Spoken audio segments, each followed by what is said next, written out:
नरेश मीणा भरत सिंह कुंदनपुर बनना चाहते हैं, ये बात वो खुद कह रहे हैं। एक वीडियो दिखाती हूँ आपको, उस पर चर्चा करेंगे, फिर देखिए जरा। मेरे भाइयों, मैं आपसे मदद मांगने आया हूँ, आशीर्वाद मांगने आया हूँ। मैं भी ये निवेदन करने आया हूँ, आप इस बेटे को 2.5 साल के लिए मौका मांग रहा हूँ, 2.5 साल के लिए मौका मांग रहा हूँ। एमएलए बना दो, तो मैं बता दूंगा कि एमएलए होता कैसा है।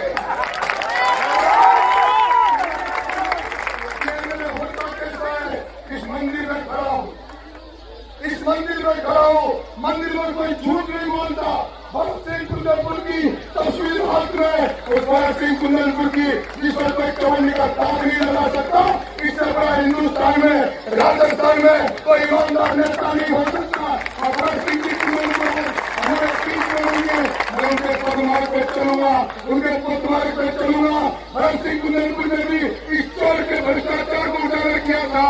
तब तुम्हें करना है, जनता की जनता को तय करना है कि उन्हें भरत सिंह जी कुंदनपुर पसंद है या प्रवचन भाया पसंद है। ये जनता की जनता को करना है मेरे भाई। श्री मेवाड़ हेलीकॉप्टर मानसरोवर जयपुर लेकर आया है आपके लिए बहुत बड़ा उपहार। रॉयल शादी एंट्री हो, इलेक्शन टूर हो, एयर एम्बुलेंस हो, पुष्प वर्षा हो या वीवीआईपी दर्शन हो, इसीलिए अभी तुरंत बुक कीजिएगा। आपने देखा किस प्रकार प्रचार के दौरान भरत सिंह कुंदनपुर, जो कि अब इस दुनिया में नहीं है, लेकिन नरेश मीणा उनके नाम पर अब वोट लेना चाह रहे हैं और कह रहे हैं कि अगर मुझे विधायक चुना गया तो मैं बाकी विधायकों की तरह काम नहीं करूंगा, मैं भरत सिंह कुंदनपुर की तरह काम करूंगा, उनकी राजनीति को फॉलो करूंगा। भले ही वो कांग्रेस से रहे हो, लेकिन मैं अब उनकी विचारधारा के, उनके नक्शे कदमों पर चलूंगा। मैं ये विश्वास दिलाता हूँ कि भरत सिंह कुंदनपुर ने जो अपने राजनीतिक काल में किया, मैं वैसा करूंगा जनता के लिए। अब सोचने वाली बात है कि एक नेता जिन्होंने राजनीति में बहुत कुछ दिया है, राजनीति के लिए बहुत कुछ समर्पित किया है, अब उनके तर्ज पर नरेश मीणा वोट मांग रहे हैं, तो क्या जनता उन पर भरोसा करेगी?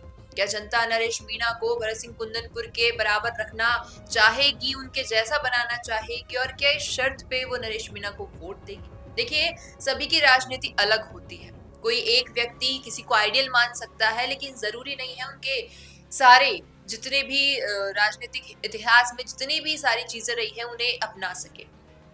कुछ चीजें होती हैं, जैसे कि नरेश मीणा का जो गुस्सा है, उनका जो उग्रपन है, वो कहीं ना कहीं लोगों को भाता नहीं है। और कहीं ना कहीं लोग कहते भी हैं कि शायद नरेश मीणा का जो ये गुस्सा है वो उन्हें लेट उठता है हर बार, और वो खुद भी ये बात कई बार कह चुके हैं। लेकिन अब शायद जिस प्रकार वो प्रचार के दौरान कई चीजें कह रहे हैं, कई वादे कर रहे हैं, हो सकता है कि अपना गुस्सा भूल जाएं और जनता के लिए सारे त्याग करके समर्पित हो जाएं। आपसे पूछना चाहूंगी कि आपको क्या लगता है कि भरत सिंह कुंदनपुर बन सकते हैं क्या नरेश मीणा?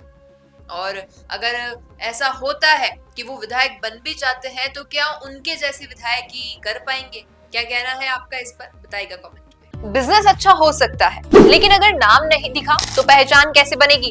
अब टेंशन छोड़िए, द फैक्ट इंडिया आपके बिजनेस को देगा वो पहचान जो पूरे राजस्थान में हर किसी तक पहुंचे। न्यूज चैनल पर विज्ञापन, पॉडकास्ट और प्रमोशन के जरिए आप सीधे 5 लाख सब्सक्राइबर और 10 करोड़ से ज्यादा व्यूज तक अपनी पहुंच बना सकते हैं। तो देर किस बात की, आज ही द फैक्ट इंडिया से जुड़िए और अपने बिजनेस को बनाइए हर घर का नाम।